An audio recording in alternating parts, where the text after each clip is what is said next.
Good morning बच्चों। आज मैं आपके इस प्लेटफॉर्म पे यूनिट एंड डायमेंशन आपको बताने वाला हूँ। फिजिक्स का बहुत ही क्रूशियल और इम्पॉर्टेंट चैप्टर होता है यूनिट एंड डायमेंशन। पूरे घटनाक्रम को मैं इनिशियल से तो नहीं स्टार्ट कर रहा हूँ। यूनिट एंड डायमेंशन में सीजीएस या एसआई यूनिट में आपके 7 यूनिट्स होते हैं। आज के टॉपिक को डिफाइन करने से पहले मैं क्लियर कर दूँ कि ये होता क्या है यूनिट एंड डायमेंशन। घर से आपको कोई चीज़, कोई पैसे मिले और आपको दुकान भेज दिया जाए और बोला जाए कि आप 5 केजी आलू लेकर के आइए। मम्मी पापा कोई भी आपको पैसे दे और बोले कि आप 5 केजी आलू लेकर के आइए। अब आप जब दुकानदार के पास जाते हैं तो आपको ये गलती बोल दें तो चलेगा, 5 की जगह पर आप 3 बोल दें चलेगा, लेकिन इन दोनों में अगर आप मिसमैच कीजिएगा, एक तो ये नंबर है, दूसरा यूनिट है और तीसरा क्या है, कमोडिटी, यानी जो सामान आप खरीदने जो गए हैं वो सामान का नाम क्या है। एक तो नंबर, दूसरा यूनिट और तीसरा कमोडिटी। ये तीनों के कॉम्बिनेशन को अगर आप सही ढंग से नहीं बोलते हैं तो दुकानदार आपको नहीं देगा सामान। जैसे 5 केजी आलू की जगह पर अगर आप बोल देते हैं 5 लीटर आलू, तब भी प्रॉब्लम हो जाएगी। अगर 5 केजी आलू की जगह पर आप लिखते हैं 5 केजी सरसों तेल या पेट्रोल, तब भी प्रॉब्लम होगी। यानी कि इन दोनों का कॉम्बिनेशन, आपको इन तीन चीज़ों में इन दोनों का कॉम्बिनेशन हमेशा सही रखना पड़ेगा कि आप कौन से यूनिट बता रहे हैं और कौन सी कमोडिटी बता रहे हैं। जैसे आलू तो हमेशा केजी में आएगा, पेट्रोल तो लीटर केजी में आएगा नहीं, तो एक बैलेंस है। चलिए, ये इनिशियल यूनिट एंड डायमेंशन के इनिशियल क्लासेस में इन चीज़ों को बताया जाता है और आप जानते भी हैं। लेकिन मेरा मतलब था इससे आगे बढ़ते हुए इसी यूनिट एंड डायमेंशन में एक टॉपिक है जहां पर आप एक फिजिकल क्वांटिटी को अदर फिजिकल क्वांटिटी के बीच में, एक रिलेशन के बीच में स्थापित करते हैं। जैसे dependency of a physical quantity on the other physical quantities. लेकिन इसमें एक लिमिटेशन ये है कि relation should be of product और डिवीजन टाइप। प्रोडक्ट और डिवीजन टाइप, जैसे A इंटू बी का टाइप हो या A इंटू 1/b, ये भी एक प्रोडक्ट ही है, लेकिन इसको लिख सकते हैं A डिविजिबल बाय B। यानी जो डिवीजन है वो भी एक तरह का मल्टीप्लिकेशन ही है, वो भी एक तरह का मल्टीप्लिकेशन ही है। जैसे बहुत सारे बुक्स में आपने देखे होंगे कि एक कोई फिजिकल क्वांटिटी है, वो physical quantity other physical quantities पर डिपेंड करता है। एक फिजिकल क्वांटिटी जो अदर फिजिकल क्वांटिटीज पर डिपेंड करता है। सपोज दैट जब आप साउंड में जाइएगा, मान लीजिए A और B पॉइंट पर एक स्ट्रिंग बंधा हुआ है, एक और B पॉइंट पर एक स्ट्रिंग बंधा हुआ है। इसमें जो डेवलप टेंशन है वो N है, T है, और इसका जो स्ट्रिंग का जो मास पर यूनिट लेंथ है, मास पर यूनिट लेंथ है वो इस तरह से डिफाइंड है, मास पर यूनिट लेंथ इस तरह से डिफाइंड है, और इसका जो लेंथ है वो L है। यानी A और B पॉइंट के बीच में एक धागा, एक रस्सी बंधी हुई है जिसमें डेवलप टेंशन T है, इसका मास पर यूनिट M/L दिया हुआ है और L आपका लेंथ है। ठीक है। अगर मैं कहूँ इसमें जब आप इसको तो हल्का सा उठा करके छोड़ दीजिएगा तो ये कुछ कर्व इस तरह से बनाएगा। इसमें जो वेव प्रोपेगेशन होगा A और B के बीच में कुछ इस तरह से होगा। इस पॉइंट को जो A और B पर पड़ता है, इस पॉइंट को आप क्या बोलते हैं, नोड बोलते हैं। इस पॉइंट को क्या बोलते हैं आप, नोड बोलते हैं। और जो अपर मोस्ट ये क्रेस्ट का निर्माण हुआ, इसे क्या बोलते हैं आप, एंटी नोड बोलते हैं। इसे आप एंटी नोड बोलते हैं। ठीक है, एंटी नोड बोलते हैं। ये साउंड में जाइएगा तो ये सारी चीज़ें आप पढ़िएगा। मेरा काम सिर्फ ये है कि इसमें जो डेवलप्ड फ्रिक्वेंसी जो डेवलप्ड हुआ है, इसमें जो फ्रिक्वेंसी डेवलप हुआ, यानी जिस फ्रिक्वेंसी के साथ ये स्ट्रिंग जो है वाइब्रेट करेगा, जिस फ्रीक्वेंसी से ये स्ट्रिंग क्या करेगा, आपका वाइब्रेशन करेगा, उस वो जो फ्रीक्वेंसी है, अगर वो फ्रीक्वेंसी डिपेंड करती है length of the spring thread, tension developed in the thread and mass पर unit length of the thread, तो हम कह सकते हैं, तब हम कह सकते हैं कि फ्रीक्वेंसी F डिपेंड कर रहा है, यानी डायरेक्टली प्रोपोर्शनल है किसके, लेंथ L के। लेकिन किस तरह से है, ये रिलेशनशिप किस तरह से है, एल के किस पावर पर है, ये मुझे नहीं पता। मैंने तो ये नहीं कहा कि ये सिंपली एल पर डिपेंडेंट कर रहा है, ये मैंने नहीं कहा। मैंने कहा कि इसकी फ्रीक्वेंसी एल पर डिपेंड करती है, इसकी फ्रीक्वेंसी एल पर डिपेंड करती है।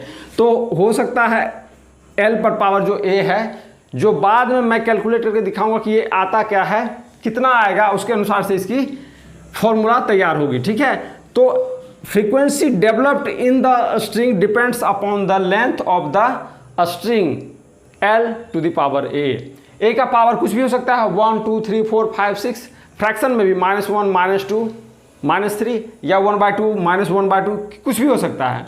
तो एक तो यह है कि इस पर इस तरह से डिपेंड करती है। यही frequency directly proportional, suppose that tension developed in the thread, तो इस पर पावर बी है, ये आपका सेकेंड हो गया।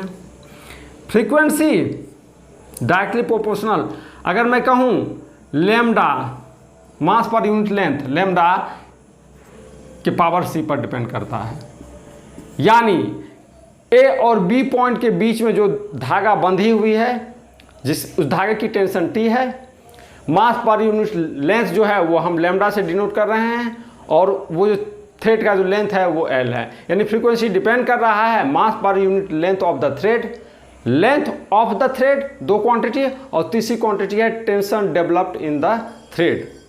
तो ये रहा मैथमेटिकल इक्वेशन का टर्म, ये रहा मैथमेटिकल इक्वेशन का टर्म कि एफ एल पर किस तरह से डिपेंड करता है, एल एफ टी पर किस तरह से डिपेंड करता है, और एफ जो है लैम्डा मास पर यूनिट लेंथ पर किस तरह से डिपेंड कर रहा है, ये है। इन तीनों को अगर मैं कंबाइंड करूं, इन तीनों को मैं अगर कंबाइंड करूं तो मैं लिख सकता हूं frequency F directly proportional to L to the power A, T to the power B, lambda to the power C, lambda to the power C. इतना तक आप आई होप समझ गए होंगे, इतना तक सही है। ठीक है, चलिए इस प्रोपोर्शनलिटी के कांस्टेंट को मैं कन्वर्ट करता हूं किसी एक, प्रोपोर्शनलिटी के साइन को मैं कन्वर्ट करता हूं किसी कांस्टेंट से, प्रोपोर्शनलिटी के साइन को मैं कन्वर्ट कर रहा हूं किसी के साइन से। सपोज दैट इक्वलिटी आएगा, आप जानते हैं प्रोपोर्शनलिटी का साइन जब हटाते हैं तो इक्वलिटी डालते हैं, कोई कांस्टेंट के लेते हैं, L to the power A, T to the power B, lambda to the power C. F equals K times L to the power A, T to the power B, और lambda to the power C, lambda to the power C. यहाँ तक आप पहुँच गए हैं। जो पीछे वाला टर्म है उसे मैं पहले डिलीट कर दूँ, ये इक्वेशन का आप इसकी ज़रूरत है नहीं, ये मैंने सिर्फ समझाने के लिए किया था कि फ्रीक्वेंसी जो है डिपेंड कर रही है किस किस पर, length of the string, tension developed in the string, and mass पर unit length of the string. इसको बताने के लिए मैंने तीनों इक्वेशन लिखा था। ओरिजिनल इक्वेशन आपका ये है, और यही ओरिजिनल इक्वेशन जो है आपका कन्वर्ट होकर कहाँ पर आया, इसमें आया। तो मैं इसे भी अभी फिलहाल मिटा रहा हूँ, इसे भी मैं फिलहाल मिटा देता हूँ आपके समझने के लिए। तो फ्रीक्वेंसी का डायमेंशन क्या होता है, टी टू द पावर -1 पर सेकेंड, हर्ज जिसको बोलते हैं, पर सेकेंड हर्ज जिसको बोलते हैं, वो पर सेकेंड जो है वही आपका टी टू द पावर -1। तो हम क्या बात करने जा रहे हैं, अब मैं लौटने जा रहा हूं इसके डायमेंशन पार्ट में, इसके डायमेंशनल पार्ट में राइट साइड और लेफ्ट साइड के डायमेंशंस जो हैं वो मैं इसे पुटअप करने जा रहा हूं। डायमेंशंस को क्या कर रहा हूं, मैं पुटअप कर रहा हूं। तो लेफ्ट साइड में जो डायमेंशन है वो क्या हो गया, T to the power -1। Equality का साइन दीजिए, इक्वलिटी का साइन दीजिए, के उसी तरह से रहेगा। एल लेंथ, लेंथ का क्या होता है डायमेंशन, एल होता है। इस पर पावर क्या डालिएगा, ए डालिए। टी, टी क्या है आपका, फोर्स है। टेंशन क्या है, एक फोर्स है। और फोर्स का क्या डायमेंशन होता है, फोर्स का डायमेंशन आप जानते हैं, M mass, L length, T to the power -2, यही होता है। Force equals M L T to the power -2 होता है। आप यूनिट वाले चैप्टर में पढ़ चुके हैं, आपको बाय हार्ट भी होगा। तो मैं बिना इसे एक्सप्लेन किए हुए कैसे आ रहा है, नहीं आ रहा है, F equal to M A लिखूंगा, एम की जगह पर कैपिटल एम लिखूंगा, और एक्सेलरेशन की जगह पर मैं लिखूंगा L into T to the power -2। तो आपका निकल जाएगा force equal to mass into acceleration, और F equal to M L T to the power -2 निकलेगा।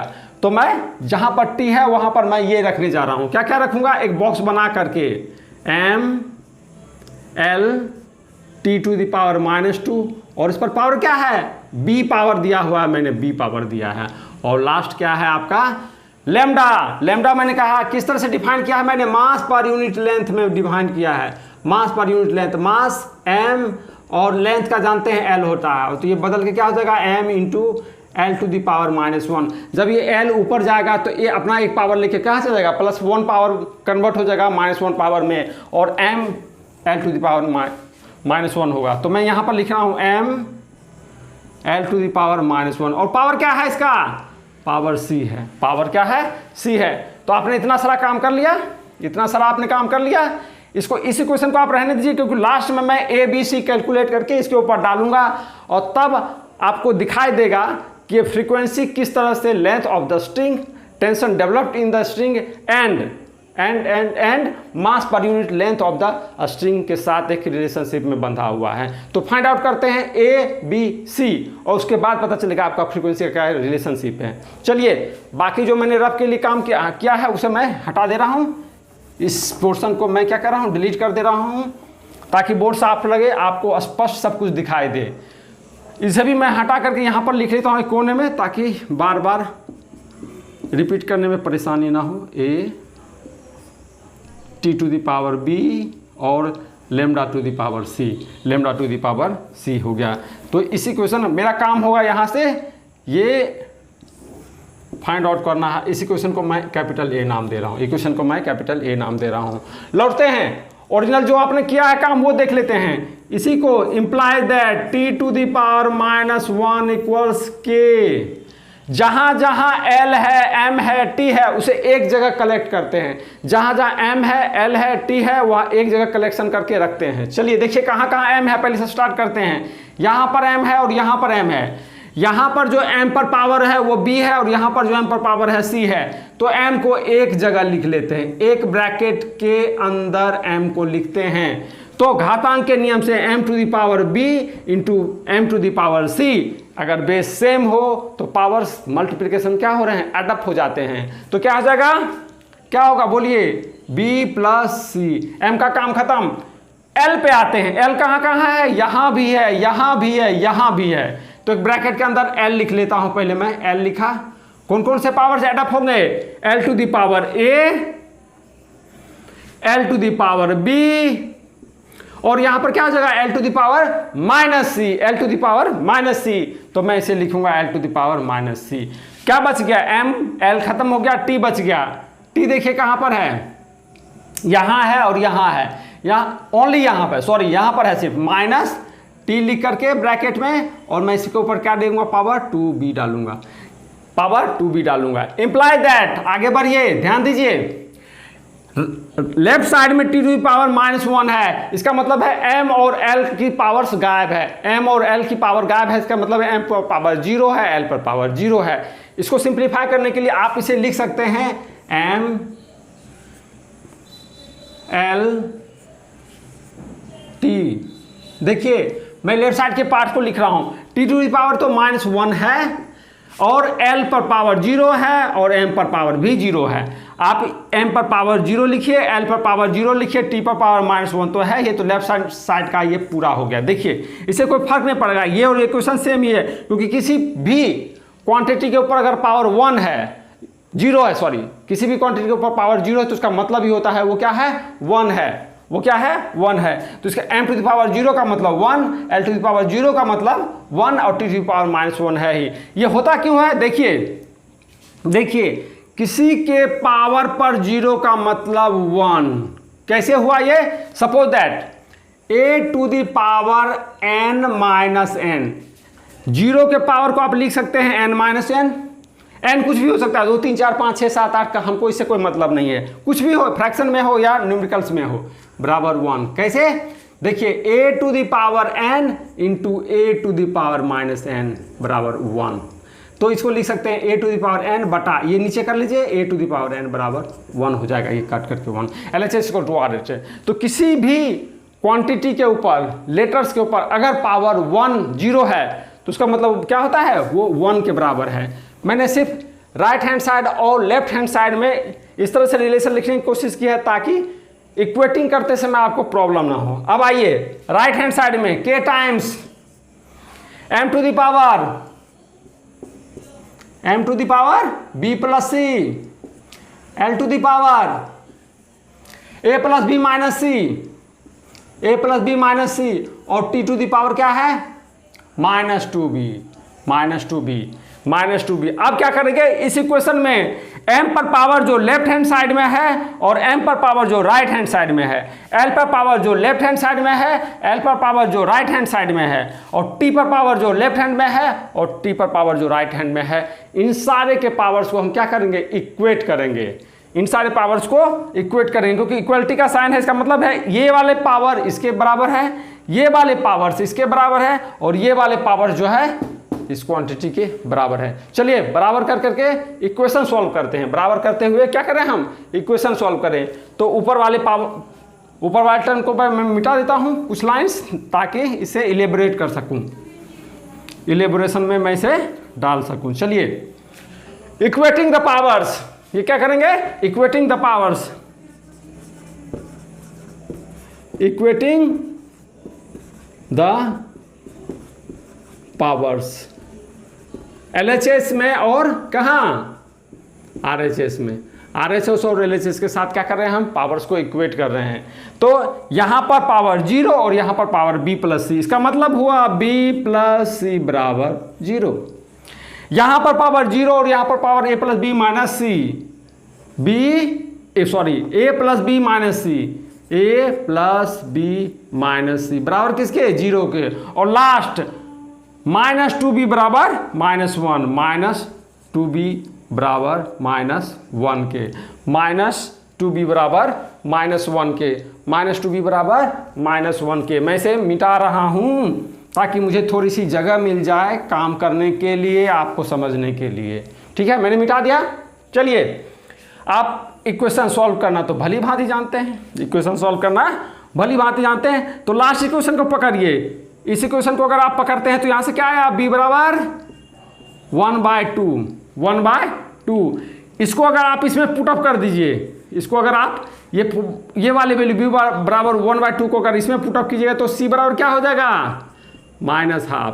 तो b और c का वैल्यू निकल गया। b और c के वैल्यू को अगर आप इसमें पुटअप कर दीजिए, b और c के वैल्यू को इसमें पुटअप कीजिए, कितना होगा a है, b कितना आया +½ आया, माइनस का साइन, और c कितना आया -½ आया, बराबर 0 के है। इसलिए a बराबर कितना हो जाएगा क्या हो जाएगा -1 हो जाएगा। a बराबर कितना होगा -1 होगा। आपके पास सारे वैल्यू निकल गए हैं, a बराबर -1, b बराबर ½ और c बराबर -½ तीनों वैल्यू आपके सामने है, तीनों वैल्यू आपके सामने है। क्या क्या है आपके पास, a बराबर -1, b बराबर 1/2 and c बराबर -1/2। Putting all the value of a, b, c in equation a, putting the value of a, b, c in equation capital A में, अगर इन सारे इक्वेशंस को, इन सारे वैल्यूज को मैं इक्वेशन कैपिटल A में रख दूं तो रिलेशनशिप अब दिखाई देने लगेगा और हमारा सवाल क्या है सॉल्व हो जाएगा। तो putting the value of obtained, जो मैंने अभी प्राप्त किया है, ऑब्टेंड इक्वेशन, जो इक्वेशन से मैंने वैल्यू प्राप्त किया है उसे इनटू किस में डाल रहे हैं हम, ए में डाल रहे हैं। ए में डालेंगे तो कैसा दिखाई देगा, फ्रीक्वेंसी एफ इक्वल टू के तो है ही है into L to the power कितना, L to the power A है, ए की जगह पर -1 into T to the power कितना b है, T to the power b डालिए, कितना डालिएगा 1/2, और c टू द पावर यानी लेमडा पर कितना पावर डालिएगा -½ डालिएगा, इस पर पावर -½ डालिएगा। इसी को अगर आप लिखना चाहिए तो कैसे लिखिएगा, l टू द पावर -1 अंश बटा हर कर ले, अंश बटा हर कर ले तो 1/l हो जाएगा। ठीक है, और ये हो गया आपका t टू द पावर ½ बटा लेमडा को नीचे ले आइए तो क्या हो जाएगा लेमडा टू द पावर ½ नीचे लाने के बाद, तो इसको आप सिंपली लिख सकते हैं k/l into √t by lambda. ये आपका हो गया फ्रीक्वेंसी f बराबर कितना आया k/l into √t by lambda. ये आपका फाइनल सॉल्यूशन था। तो इस टॉपिक पर आपने देखा यूनिट एंड डायमेंशन के टॉपिक में ये एक सब टॉपिक था जिसमें आप एक फिजिकल क्वांटिटी के रिलेशनशिप को दिखाते हैं दूसरे फिजिकल क्वांटिटी में। लिमिटेशन सिर्फ ये है कि ये जो रिलेशनशिप है वो प्रोडक्ट नेचर का हो, यानी कोई फिजिकल क्वांटिटी को आप लेफ्ट हैंड साइड में रखते हैं और राइट हैंड साइड में वैसे फिजिकल क्वांटिटी को रखते हैं जिस पर लेफ्ट हैंड वाले डिपेंड करते हैं, तो राइट हैंड साइड का जो इक्वेशन होगा वो प्रोडक्ट नेचर का हो, प्लस माइनस नेचर का ना हो। कहने का मतलब ये है, मैं लास्ट में इसे क्लियर कर दूं, लिमिटेशन का मतलब क्या हुआ, लिमिटेशन का क्या मतलब है वो मैं क्लियर कर दूं। जैसे आप मोशन ड्यू टू ग्रेविटी में पढ़ते हैं, जो आपका कांस्टेंट एक्सेलरेशन ड्यू टू जो होता है उसमें s इक्वल टू लिखते हैं ut plus half AT square. ये जो लिखते हैं s equal to UT plus half AT square, चाहे v equal to UT plus कितना GT, ये लिखते हैं। और क्या लिखते हैं v square equal to u square plus 2as या 2gs। ये तीनों टाइप के जो इक्वेशंस आप लिखते हैं, इसमें देखिए s जो डिपेंड कर रहा है किस किस पर डिपेंड कर रहा है, initial velocity of a particle, t time, a constant acceleration, तीन चीज पर डिपेंड कर रहा है। Distance travelled by a particle या displacement travelled by a particle depend किस पर कर रहा है, initial velocity of the particle, time t पर डिपेंड कर रहा है, और एक्सेलरेशन ड्यू टू ग्रेविटी पर डिपेंड कर रहा है। एक्सेलरेशन ड्यू टू ग्रेविटी बोल लीजिए या कांस्टेंट एक्सेलरेशन पर डिपेंड कर रहा है। ये तीन चीज पर s डिपेंड कर रहा है, लेकिन इसके थ्रू आप जो है डिपेंडेंसी इस मेथड में नहीं निकाल सकते हैं, क्योंकि ये जो है लिमिटेशन है, ये सम के रूप में दिया हुआ है। और जो हमारा जो प्रीवियस जिस पर मैंने आपको अभी बताया है वो सिर्फ प्रोडक्ट या डिवीजन वाले डिपेंडेंसी पर लागू होता है। इस क्लास में इतना ही। वीडियो में कुछ भी अच्छा लगे लाइक शेयर सब्सक्राइब तो बनता है boss. Thank you, thanks for the watching the video.